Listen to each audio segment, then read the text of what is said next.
All right, good morning, good afternoon, good evening. Well, I thought I'd take y'all through the process again. I think I made a video already of me putting together these slugs with tail wads.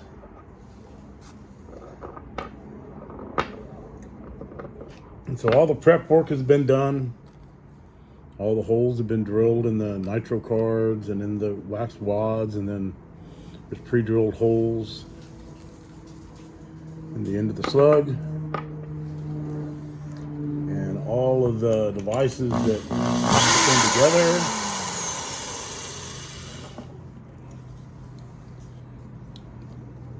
And this is what I line all of the components up in this Remington tapered hull.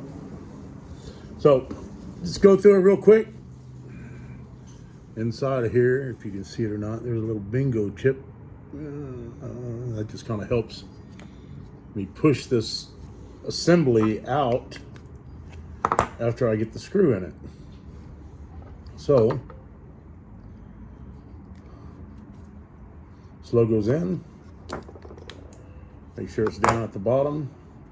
I'll take a nitro card, put over that, shove that down on top of the slug.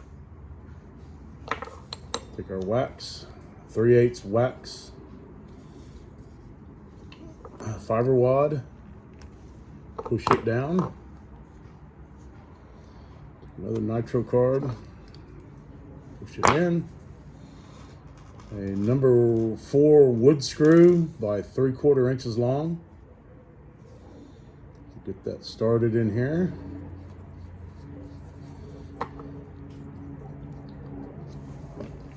And here's what takes the time.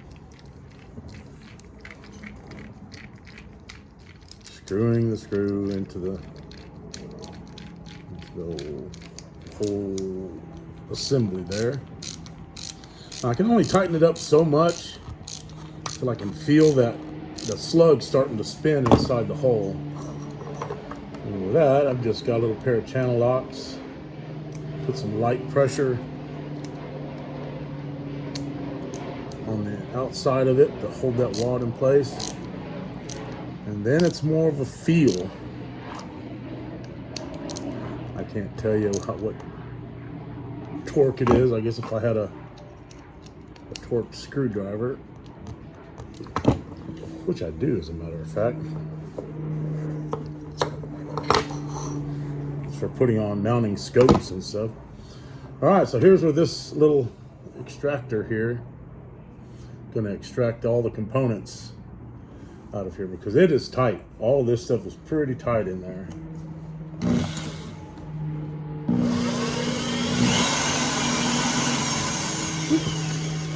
Spits it right on out.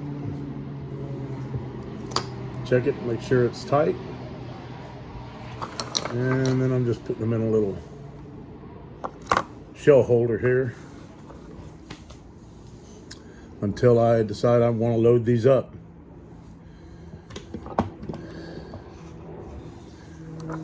I went to the range this past weekend and I tested about 3 different loads, and I found out the load was the most consistent of them all, and they were with the tail wads attached. When they were flying by themselves, they shot okay, but I think that they may have tumbled a little bit.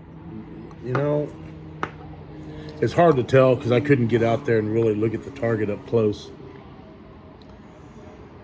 But these are the ones that I'm going to consistently make from now on,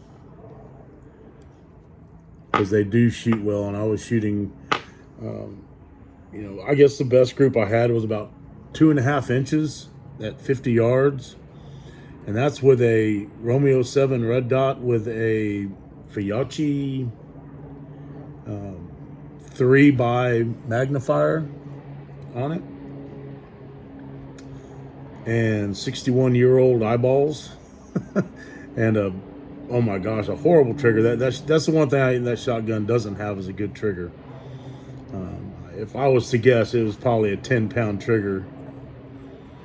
But anyway, that's how the final step. This is the easy part. Actually, this is the fun part, putting them together like this. The hard part is getting all of these slugs trimmed down and weighed out. And they're within 2 grains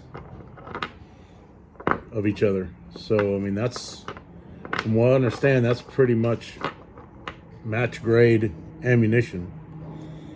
And if you're shooting these things for accuracy, man, you need every little bit's gotta count.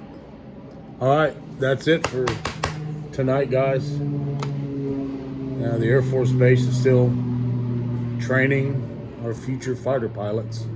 Sorry for all that turboprop noise. All right, adios.